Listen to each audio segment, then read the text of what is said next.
Hello friends, welcome my channel. आज के बानाबो छोला भाजा। छोला भाजा बानानोर जोन्नो देखुन एखाने सेদ্ধ छोला निয়েছি। सेদ্ধ छोलाटाके 6 থেকে 8 घंटा मतो भिजिए रेखेছিলাম। खूब भालोभाবে 2-3 বার ধুয়ে নেওয়ার পরে ভিজিয়ে রেখেছিলাম। ভিজিয়ে রাখার পরে কুকারে দিয়ে একটা সিটি লাগিয়ে নিয়েছি। আপনারা চাইলে কুকারে দিয়ে সিটি লাগিয়ে নিতে পারেন, অথবা চাইলে আপনারা এমনিও কড়াইতে দিয়ে সেদ্ধ করে নিতে পারেন। 10 থেকে 15 মিনিট মতো সেদ্ধ করে নিতে পারেন। তো আমি সেদ্ধ করে নিয়েছি। সেদ্ধ করে নেওয়ার সময় দিয়েছি আমি একটু নুন, আর দিয়েছি আমি একটা কাঁচা পেঁয়াজ কেটে, আর কিছু দিন এর মধ্যে। আর দেবো আমি এখন আলু। তো এর মধ্যে নিয়ে নিয়েছি আমি এখন কড়াইটা। ছোলাটা সেদ্ধ করে সাইডে রেখে নিয়ে নিয়েছি কড়াইটা। গ্যাসের ফ্লেম অন করে নিয়েছি। কড়াই গরম হয়ে গেছে। এখন নিয়ে নিচ্ছি আমি এখানে তিলের তেলে করছি। আপনারা চাইলে সাদা তেলে করতে পারবেন বা সরষের তেলে করতে পারবেন।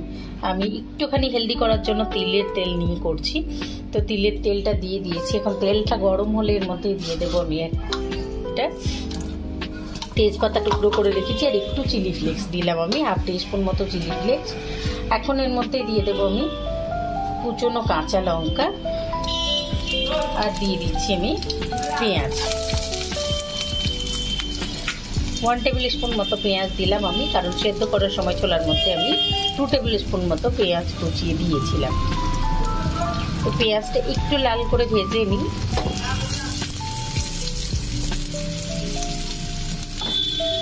পেঁয়াজটা দিয়ে একটুখানি দেখুন ট্রান্সপারেন্ট হয়ে গেছে, গোলাপি গোলাপি হয়ে গেছে।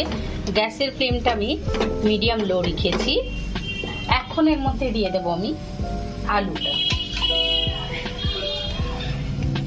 এরকম ভাবে করলে আপনারা কিন্তু বিকেলে জল খাবারের জন্য বা সকালবেলা রুটির সাথেও খেতে ভালো লাগে, আপনারা করে দেখবেন। তো আমি এখন দিয়ে দিচ্ছি এর মধ্যে 2 মিডিয়াম সাইজের আলু কুচিয়ে নিয়ে আমি খুব ভালোভাবে ধুয়ে নিয়েছি।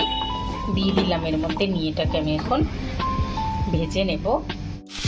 আলুটা দিয়ে দেওয়ার পরে এর মধ্যে দিয়ে দিয়েছি নুন আর হলুদ। নুন হলুদ দিয়ে এটাকে আমি খুব ভালোভাবে মিশিয়ে নেবো, আর মিডিয়াম লো ফ্লেমে এটাকে আমি ভেজে নেব। 2-3 মিনিট মতো ভেজে নিয়ে তারপরে এর মধ্যে বাকি ইনগ্রিডিয়েন্টগুলো মেশাবো। দেখুন 2 মিনিট মতো আমি নাড়িয়ে নিয়েছি, আর কড়াইতে আমার ধরে যাচ্ছিল আলুটা, যার জন্য আমি এখানে এখন 1 টেবিল স্পুন আবার তেল অ্যাড করলাম। আমি তিলের তেলই অ্যাড করলাম। আপনারা চাইলে প্রথমে যখন আমরা রান্নাটা স্টার্ট করেছি তখনই তেলের পরিমাণটা বাড়িয়ে নিয়ে নেবেন। আমি এখন 1 টেবিল স্পুন অ্যাড করলাম, করে এটাকে নাড়িয়ে নিচ্ছি।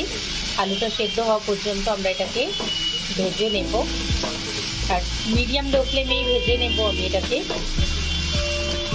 আরও 1.5 থেকে 2 মিনিট নাড়িয়ে নেওয়ার পরে এর মধ্যে দিয়ে দিয়েছি আমি একটা এরকম গ্রেটার নিয়ে আমি আদাটা গ্রেট করে নিয়েছি। নিশ্চয়ই দেখতে পাচ্ছেন আপনারা, আদাটা আমি গ্রেট করে নিয়েছি। এই জন্যই গ্রেট করে নিলে এই সময় কিন্তু রান্নার টেস্টটা অনেক বেড়ে যায়। আপনারা চাইলে কিন্তু আদা বাটাও দিতে পারেন। তবে এই গ্রেট করে নেওয়ার জন্য আর এই আলুর সঙ্গে ভেজে নেওয়ার জন্য আদাটার একটা ক্রাঞ্চি বর্ণ আসে, আর যখন মুখের মধ্যে এটা পড়ে খাবার সময় তখন খুবই ভালো লাগে। রান্নার টেস্টটা কিন্তু অনেক গুণ বেড়ে যায়। তো যার জন্যই আমি এখানে গ্রেট করে দিলাম। এখন এটাকে আমি দেখুন আলুটা আমার অর্ধেক সেদ্ধ হয়ে এসছে।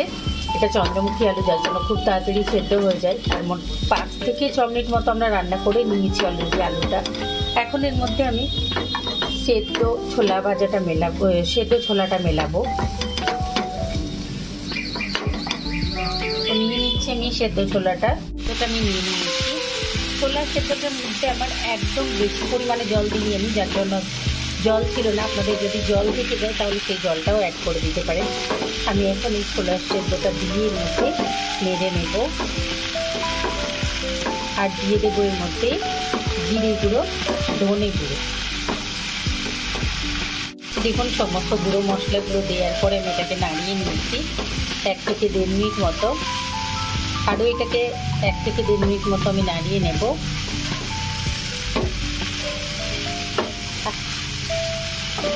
আপনারা যদি ঝাল খেতে পছন্দ করেন তাহলে এই সময় আর একটু কাঁচা লঙ্কা একদম পাতলা করে কুচিয়ে দিয়ে দিতে পারেন। তাহলে এটা যখন আপনারা খাবেন মুখে পড়বে, এটাও খুব ভালো লাগবে। আমি যেহেতু অত ঝাল খেতে পারি না, আর আমার বাচ্চা খাবে, যার জন্য এর মধ্যে আমি আর বেশি ঝাল মেলাবো না।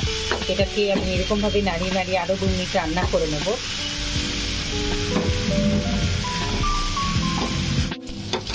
এই দেখুন আরও 2 মিনিট হয়ে গেছে।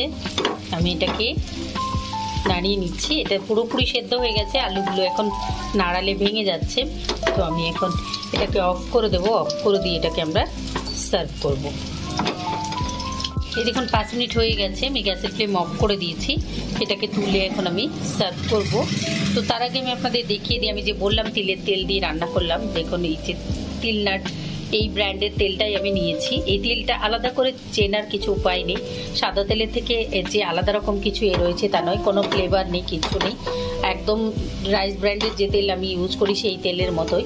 তবে এই তেলটা আমার মনে হলো যে এই রাইস ব্র্যান্ডের তেলের থেকে একটুখানি আঠালো চটচটে, আর একটুখানি কালারটা ডার্ক, একদম হোয়াইট নয়, একটুখানি হলদেটে কালারটা। তো চলুন আমরা এটাকে সার্ভ করি। এই দেখুন ছোলাটা আমি তুলে নিয়ে এসেছি। এখানে আমি 2টো রুটি দিয়ে সার্ভ করেছি। এখানে নিয়েছি আমি একটা ভুট্টার আটার রুটি, আর এটা নিয়েছি আমি ওটসের আটার রুটি। আপনারা চাইলে প্লেন গমের রুটি দিয়েও কিন্তু সার্ভ করতে পারবেন। আমি একটা কমপ্লিট ব্রেকফাস্ট রেসিপি আপনাদের দেখাতে চাইছি, যার জন্য আমি এরকমভাবে সার্ভ করলাম। এখানে নিয়েছি একটা কলা, এখানে নিয়েছি আমি ছানা, এটা আমি ঘরেই ফাটিয়ে নিয়েছি, ছানাটা লেবু দিয়ে আমি ফাটিয়ে নিয়েছি, খুব ভালোভাবে ধুয়ে নিয়েছি, যেন স্ট্রেনারের উপরে করে ধুয়ে নিয়েছি 2বার করে, যেন লেবুর ডেটা না থাকে, টক ভাবটা না থাকে। আর এখানে নিয়েছি আমি শসা কুচোনো, টমেটো কুচোনো, নিয়েছি পেঁয়াজ কুচোনো, আর নিয়েছি লেবু। এখন আমি আপনারা আলাদা আলাদাভাবেও খেতে পারেন, কিন্তু এই ছোলাটাকে যদি আমরা মুড়ি দিয়ে খাই তাহলে কিন্তু এমনিও খেয়ে নিতে পারবো, যার জন্য আমি যদি মুড়ি দিয়ে সার্ভ করি তাহলে আমরা এরকমভাবেও সার্ভ করতে পারবো। আমি দেখিয়ে দিচ্ছি আপনাদেরকে। আর এরকমভাবে সার্ভ করলে খুবই ভালো লাগে রুটির সঙ্গে, মুড়ির সঙ্গে, এমনিও বিকেলবেলা খেয়ে নেওয়া যায় চা খাবার একটু আগে। তো আপনারা অবশ্যই এরকমভাবে ট্রাই করবেন। আমি আমার রেসিপিটি কমেন্ট করে জানাবেন, লাইক করবেন, আমার চ্যানেলকে সাবস্ক্রাইব করবেন। আমি মেখে পুরো দেখিয়ে দিচ্ছি আপনাদের। লেবু রসটা দিয়ে কিন্তু এটা কোনো মতেই রাখবেন না, যখন আপনারা সার্ভ করবেন ঠিক তখনই এটাকে লেবু রসটা মাখাবেন, না হলে কিন্তু ছোলার স্বাদটা খারাপ হয়ে যায়। দেখলেন তো কত ইজি আর কত সহজে তৈরি করে নেওয়া যায় একটা কমপ্লিট ব্রেকফাস্ট। খেতেও ভালো হয় আর পুষ্টিগুণও ভালো হয়। তো অবশ্যই ট্রাই করবেন।